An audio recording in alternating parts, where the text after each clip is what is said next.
எனக்கு பிரியமான விடே.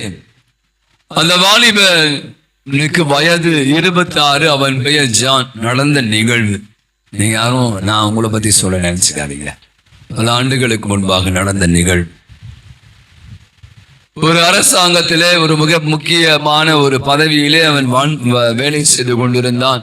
கை நிறைய சம்பளம். அந்த அலுவலகத்திலே வேலை செய்து கொண்டிருந்த ரோசி என்ற பெண் மீது, இங்க யாராவது ரோசி இருந்தா கோச்சிக்காரு, மீது அவளை விரும்புகிறான்.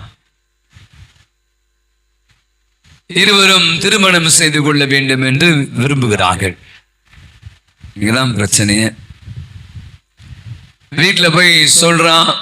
சொன்னோடனே என்ன பண்ணிப்பாங்க அப்பா அம்மா, சீக்கிரம் கூட்டுவாப்பா, நாங்களே கல்யாணம் பண்ணிடுச்சு. அதெல்லாம் முடியாது அப்படி என்று முதல்ல எதிர்க்கிறார். கொஞ்ச நாள் சொல்றாங்க, கொஞ்சம் பொறுமையா இருறா, அவங்க எல்லாம் தாழ்ந்துருவாங்க, அப்புறமா கல்யாணம் பண்ணிக்கலாம் அப்படின்னு சொல்றாங்க. ஆனால் அவர்கள் இந்த பெண்ணை ஏற்றுக்கொள்வதாக தெரியவில்லை.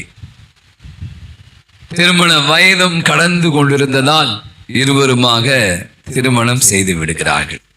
இப்ப நிறைய பேர் பண்றதுதான், இது முதல்ல அவங்க பண்ணிட்டாங்க. இது பெற்றோருக்கு தெரிய வருகிறது. அப்பா சொல்றார், வழக்கமா சொல்ற அப்பா தான், செத்த கூட அவன் மூஞ்சி வந்து பார்க்க கூடாது. அந்த பொண்ணு எந்த குலமோ, எந்த ஜாதியோ, என்ன மொழியோ, என்ன பரம்பரையோ எதுவுமே தெரியல. அந்த பொண்ணுக்கு யாரும் இல்லை. அதான் பாய்ந்து கதையை சொல்ல, அந்த பொண்ணு ஒரு யாரும் இல்லாத ஒரு அனாதை பெண் வச்சுங்களேன். அப்ப அம்மா சொல்றாங்க, யாரு என்ன எங்க பிறந்து என்ன வளர்ந்தது என்ன இடம் தெரியாம கல்யாணம் பண்ணும். ரெண்டு பேரையுமே அவங்க ஏத்துக்கல. நண்பர்கள் சொல்றாங்க, கொஞ்சம் வெயிட் பண்ணுங்க. அப்பா அம்மா அப்பவே உங்களுக்கு தெரியும் எல்லா விதத்துல நடக்குது தானே. முதல்ல கொஞ்சம் கோவப்படுவாங்க, திட்டுவாங்க. ஒரு குழந்தை பிறந்துட்டோம், அதுக்கப்புறம் எல்லாம் சரியாயிடும். குழந்தையும் பெற்றெடுக்கிறார்கள். ஆனா வீம்பு இன்னைக்கு நிறைய பேர்ட்ட இருக்கு. எல்லாரையும் வீராப்பு எல்லா குடும்பத்திலும் இன்னைக்கு எல்லா நிறையத்துல இருக்கு. நான் நியாயப்படுத்துவதற்காக பேசல, தப்பா படிச்சுக்காது. வீம்பு முடியாது. ஆண்டுகள் உருண்டோடியது, பிள்ளைகளும் வளர்ந்து விட்டார்கள். இன்றளவும் அந்த இருவரையும் அந்த குடும்பம் ஏற்றுக்கொள்ளவில்லை. இது எங்கோ நடந்த நிகழ்வுல, இன்னைக்கு நிறைய இடங்கள்ல இது நடந்து கொண்டிருக்கிற ஒரு நிகழ்வாகவே நான் பார்க்கிறேன். நாம் கேட்ட இந்த 3 வாசகங்கள் ரொம்ப அழகான ஒரு சிந்தையை நம் முன்பாக கண் முன்பாக வைக்கின்றன. நான் சொன்ன ஜான் ரோசி அவங்க அப்பா அம்மா ஏத்துக்கல. நாம் கேட்ட இந்த முதல் வாசகம் எசேக்கியேல் இறைவாக்கினர். எசேக்கியேல் என்றால் கடவுளின் வலிமை அப்படின்னு பெயர். 532 அந்த ஆண்டுகள்ல ஆண்டவர் எசேக்கியேல் இறைவாக்கினை அழைக்கிறார். 1ஆவது அதிகாரத்து வாசம் தெரியும். யார்கிட்ட அனுப்புகிறார் அங்கதான் மிக முக்கியம். ரொம்ப அழகான இன்றைய அந்த வாசகத்தினுடைய வசனம் ரொம்ப அழகா, வன்கண்ணும் கடின இதயமும் கொண்ட மக்களிடம் நான் உன்னை அனுப்புகிறேன். ரொம்ப ஈஸியா இல்ல. ஒரு இறைவாக்குடைய பணி என்பது நேரா போன ரெட் கார்பெட் வெல்கம் பண்ணி, வாங்க ஃபாதர் ரொம்ப சந்தோஷம் அருமையா. அந்த காலத்திலே நான் சொல்றது 530ஆம் ஆண்டுகளிலே அந்த இறைவாக்கினர் அனுப்பப்படுகிற போது எந்த மாதிரி மக்கள், வன் கண்ணும் கடின இதயமும் கொண்ட மக்கள். இன்னொருத்தர வாசியம் வழுங்கா வணங்கா கழுத்துடைய மக்கள். அப்பதான் அப்படியே நம்மள மாதிரி டெம்பரா அப்படியே நீ பேர் அங்கே வேலையா பாரு உங்களை மாதிரி எத்தனை பேர் நாங்க பார்த்துட்டோம் அப்படின்னு சொல்லுவோம்ல. அந்த மாதிரி அவன் இந்த மாதிரி ஒரு இடத்துலதான் கடவுள் இறைவாக்கி எசேக்கியாவை அனுப்புகிறார். பின்னாடி நம்ம ரொம்ப நீளமா போவேன், குறைச்சிக்கலாம். பாத்தீங்கன்னா மக்கள் பல தெய்வங்களை வழிபடுகிறார்கள். கடவுளுக்கு பிரமாணிக்கமா இல்ல, கடவுளுடைய கட்டளை எல்லாம் கீழ்ப்படியாமல் வாழ்கிற போது கடவுள் எருசலேமை பிற பாபிலோனிய அசரியாக அவர் வழியாக எருசலேமை காலி பண்ணும் அப்படின்னு முடிவெடுத்துட்டார். அப்பதான் இதை இறைவாக்கு அனுப்புற, போ சொல்லு, போ என் மக்களுக்கு சொல்லி மனம் திரும்ப சொல்லு, அவங்களை திரும்பி வர சொல்லு. ஆனா அவங்க இவரை போட்டு தள்ளுறதுக்கு ரெடி பண்றாங்க. கிளர்ச்சி செய்பவர்கள் அவருக்கு எதிராக வெகுண்டெழுந்து அவரை இல்லாம பண்ணுவதற்கு அவங்களுக்கு நற்செய்தி அறிவிக்க போனவரை அவங்க என்ன பண்றாங்க, நீ யாரு எங்களுக்கு நற்செய்தி இருக்குது, எங்களுக்கு எல்லாம் தெரியும். நிறைய பேர் சொல்லுவாங்க, நீ நம்ம வாழ்க்கை நாங்க பார்க்காததா, நாங்க பார்க்காத பூசையா, நாங்க கேட்காத மறைமுறையா, நாங்க அப்படிதான் பார்த்துருப்போம், நீங்க வேலையா பார்த்துட்டு போங்க ஃபாதர் அப்படி மாதிரி அந்த மாதிரி ஒரு எண்ணத்தை கொண்டு இருந்தார்கள். அவரை பார்த்தீங்கன்னா எசேக்கியேல் அங்க வேலை செய்ய முடியல. ஒரு இறைவாக்குடைய பணியே நற்செய்தி இறை வார்த்தையை அறிவிப்பது, போதிப்பது. அவரை செய்ய விடாம அவங்க ஏற்றுக்கொள்ளக்கூடிய மன நிலையில் அவர் இல்லை என்பதை இந்த முதல் வாசகம் மிக தெளிவாக எடுத்து சொல்வதை பார்க்க நான் விவிலியத்தை அப்படியே புரட்டி பார்க்கிறேன். 1 சாமுவேல் புத்தகம். இந்த கதை உங்களுக்கு தெரியும். பிலிஸ்தியர்கள் இஸ்ரேல் மீது போர் எடுக்கிறாங்க. அப்போ சவுல் அரசராக இருக்கான். அவன் கேட்பான், உங்களுக்கு எவனா ஒரு ஆம்பளை இருக்காயா, ஒரு ஆம்பளை இருந்தவையா? அவன் கேட்கிற கேள்வியை பார்த்தா ரொம்ப நீண்ட வசனம். அதுக்காக தான் ஆம்பளை என்ன போரிடுவாங்க. அவன் பயங்கர அவனை பத்தி டிஸ்கிரிப்ஷன் கொடுப்பான். அவன் அவ்வளோ உயரமா இருப்பான், அவன் கை அப்படி இருக்கும், அவன் மூஞ்சி அப்படி இருக்கும், அவன் கையில அதை வச்சிருப்பான், இதை வச்சிருக்கான், பயங்கரமான டிஸ்கிரிப்ஷன். அப்படி எதிர்த்து போராட ஒருத்தர் கூட இருக்க மாட்டான். நீங்க யாரும் இல்லச்சு நாளைக்குமான இந்த நாடே எனக்கு சொந்தம் அப்படி என்று அவன் சவால் விடுவான். அப்போதான் ஈசாயின் மகன் தாவீது ஆடு மாடு மேய்த்த சிறு பையன். அவன் சொல்வான், நான் அவனை எதிர்கொள்கிறேன்.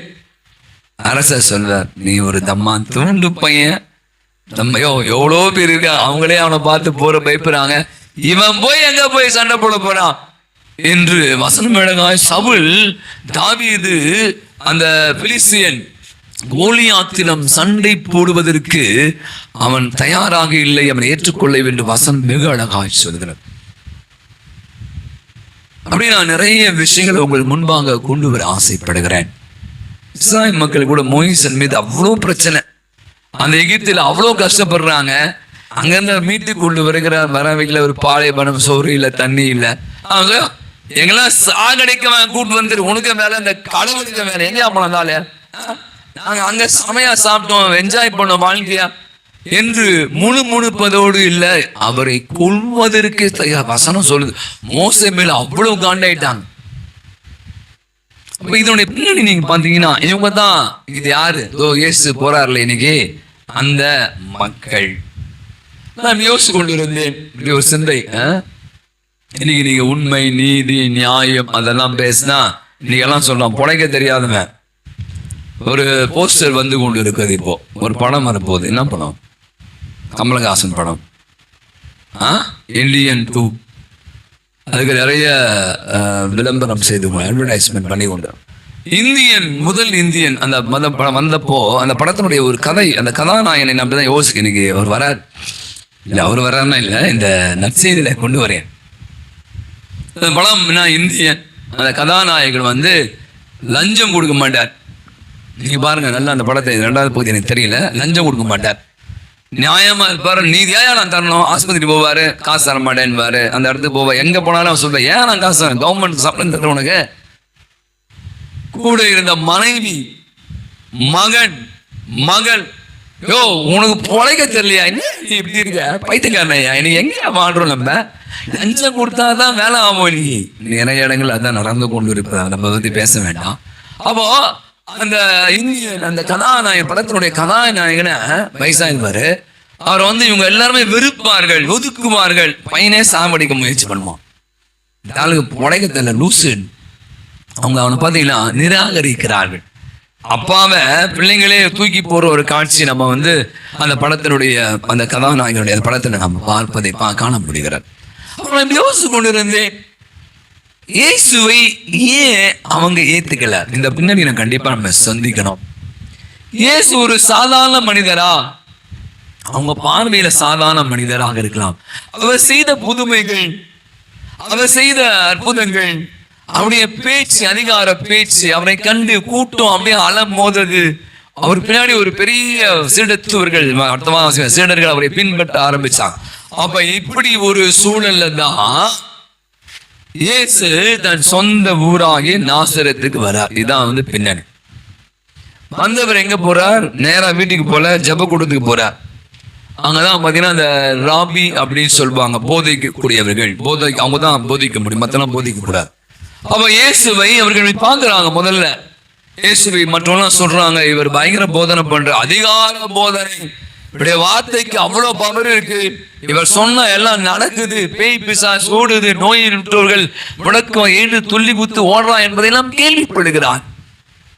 சரி கொடுத்தியப்பா, இந்த ஆளை என்ன பாஸ் சொல்லுங்க. அவர் இறை வார்த்தையை வாசிக்கிறார், அவர் அப்படியே பார்க்கிறார், வசனம் மேலாக சொல்லும், இன்று இந்த வார்த்தை நிறைவேறிட்டு அப்படின்னு சொல்வார். லூக்கா நற்செய்தி 4ஆம் அதிகாரம் 12-16 இங்க பாத்தீங்கன்னா 3 நற்செய்தியாளர்கள் இதை பதிவு செய்தார். இங்க பாருங்க ஒரு ட்விஸ்ட். நீங்களும் நானும் கூட இருக்கோம், நம்ம நிறைய பேர் பார்த்து இந்த பங்குல இருந்து ஒருத்தர் நல்லா படிச்சிருப்பேன், பரவாயில்லப்பா இந்த பையன் சின்ன பையனா இருந்தான், ஆண்டு பையன் தான், யூத்ல இருந்தான், இன்னைக்கு பாரு எங்கேயோ நல்லா இருக்கான்ப்பா, சந்தோஷம் இல்ல, வெளிநாட்டுல இருக்கான், வசதியா இருக்கான், பெரிய ஆள் ஆயிட்டான் அப்படின்னு நம்ம சந்தோஷப்பட வேண்டிய விஷயம். இவன் இங்க சுத்தி இருந்தானே இந்த பையனா, ஐயோ இவன் போய் பெரிய ஆயிட்டானா அப்படிங்க நம்ம பேச்சிலே கண்டுபிடிச்சிடலாம் அந்த பையனுடைய வளர்ச்சியை நாம் மெச்சிக்கொள்கிறோமா இல்ல என்பதை நீங்களே தெரிஞ்சா. இப்ப நீங்க பாத்தீங்கன்னா இயேசு இவங்க தெரியுது, இவன் சாதாரண ஆள் இல்ல, இயேசுவை அறிந்து வைத்திருக்காமனா டக்குன்னு சொல்ல, இவரு போதனை எல்லாம் கேட்ட பிற்பாடு எங்கிருந்து வந்தது இந்த ஞானம், இவர் யாரு, இது தேவையா, இவர் தச்சனுடைய மகன் தானே, இவங்க அம்மா மரியா தானே, அவங்க சொந்தக்காரங்க இங்க இல்லையா, இவங்கெல்லாம் நம்மளோட தானே வாழ்றாங்க, இவனுக்கு மட்டும் எங்க வந்துச்சு, ஏன் இதை கேள்வியை கேட்டான் அப்படின்னு பாத்தீங்கன்னா அவனுடைய கட்டமைப்பு அதிகாரம். நான் சொன்னேன் நாங்க பெரிய நீங்க ஒண்ணு, இதனாலதான் நீ பாத்தீங்கன்னா இயேசு ரொம்ப அழகாக வாசிக்கிறோம். அவங்களுடைய குணத்தை பாத்தீங்கன்னா இவ்வளவு கேவலமா அவங்க மாதிரிதான். இவங்க யாரு, எங்க இருந்து வந்தவங்க, அவங்க அம்மா மூதாதை யாரு, அந்த கனின இதயமும் கொண்ட இதயத்தை கொண்டதுதானே இவனும்.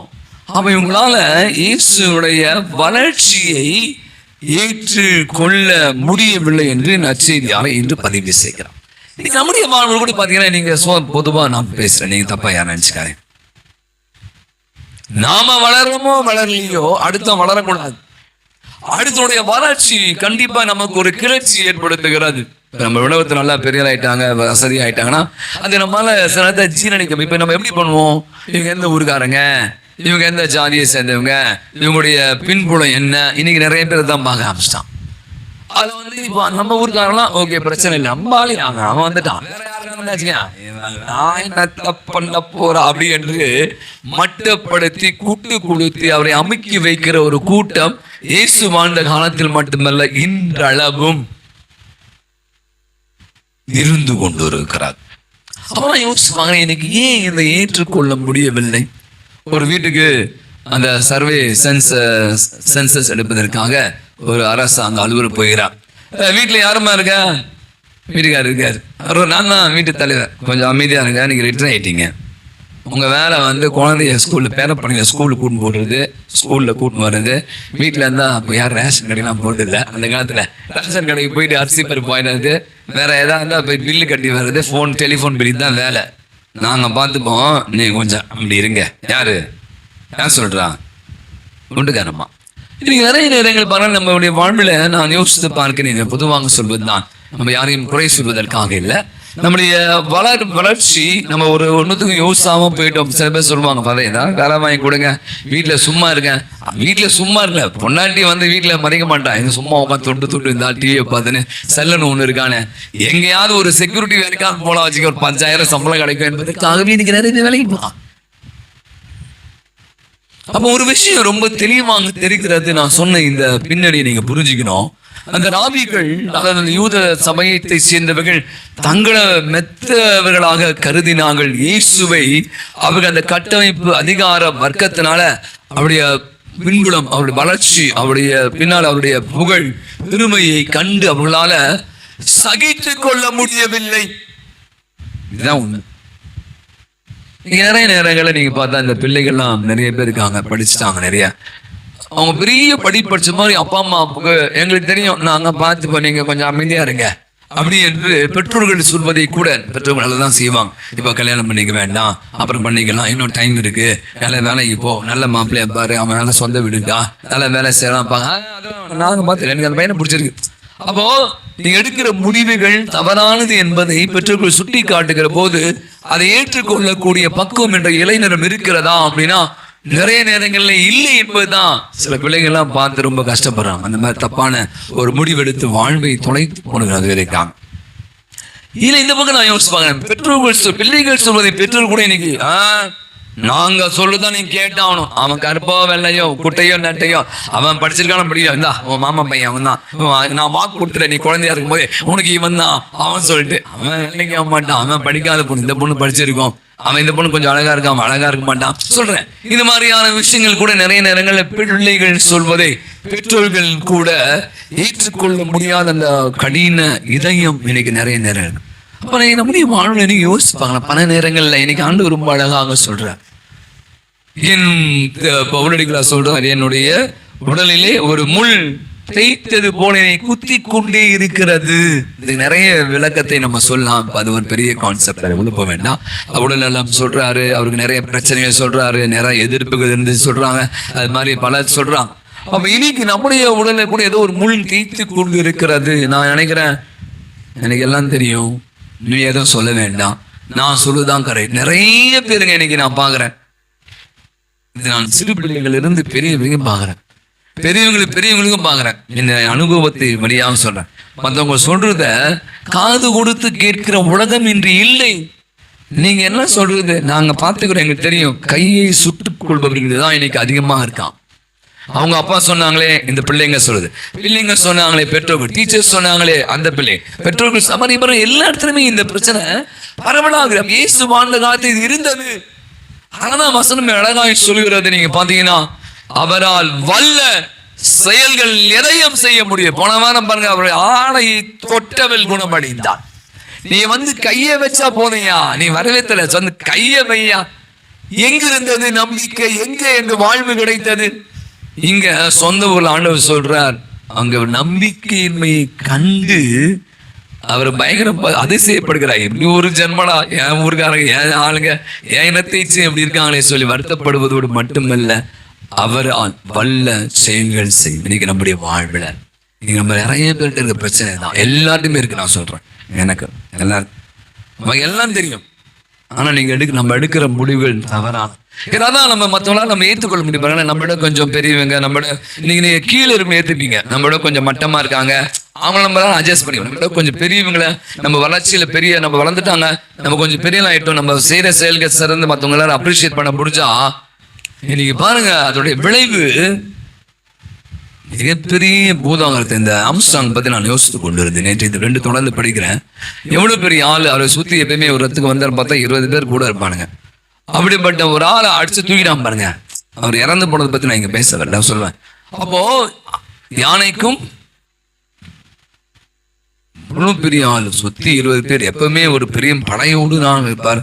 அடிச்சு தூக்கலாம் காலி பண்ணிட்டான். ஒரு ஆள் இல்லாம செத்து போயிட்டான். அவருடைய உடம்பு கூட இன்னைக்கு நான் போட்டோல பார்த்தேன். அப்படி இங்கெல்லாம் பயங்கர வெட்டுக்காயம். அப்ப இன்னைக்கு நான் என்ன நினைக்கிறேன் அப்படின்னா, இதுதான் வாழ்வு. இன்னைக்கு நிறைய நேரங்களில் சகிப்புத்தன்மை இல்லை. இனி பிறரை நாம் ஏற்றுக்கொள்ளும் இருப்பது போல இன்னைக்கு ஏற்றுக்கொள்ளணும். மஞ்சள் கண்ணாடி போட்டுக்கு பக்கத்தெல்லாம் மஞ்சளா தெரியுமா? மஞ்சள் காமாரன் ஒரே மஞ்சளா இருக்கோ உன் கவலைதான் பிரச்சனை. இன்னைக்கு நிறைய நேரம் நம்மிடம் பிரச்சனை வைத்துக் கொண்டு இன்னைக்கு நம்மளால மற்றும் போல அனுசரித்து இன்னைக்கு நிறைய குடும்பங்களை கணவன் மனைவி பிரச்சனை, சண்டைகள், ஈகோ ஈகோ ஈகோ ஈகோ. இன்னைக்கு இதுதான் வாழ்வை. இறங்கி போங்க, ஏத்துக்குங்க, அக்செப்ட் பண்ணிக்கங்க, அவ்வளவுதான். வேற வழி நான் அவ்வளவுதான். வாழ்க்கை சேர்ந்து வாழணும், நம்ம ஃப்ரெண்ட்ஷிப் வேணும், நம்ம உறவுகள் வேண்டும். நீங்க நம்ம எல்லாமே முடக்கு தூக்கி குடி பிடிச்சிங்க அப்படின்னு, நான் பிடிச்ச மயிலுக்கு 3 கால் அப்படின்னு நீங்க பிடிச்சிங்கன்னா இன்னைக்கு சமூகம் வாழுமா? இந்த சமூகம் செத்தொழியும்.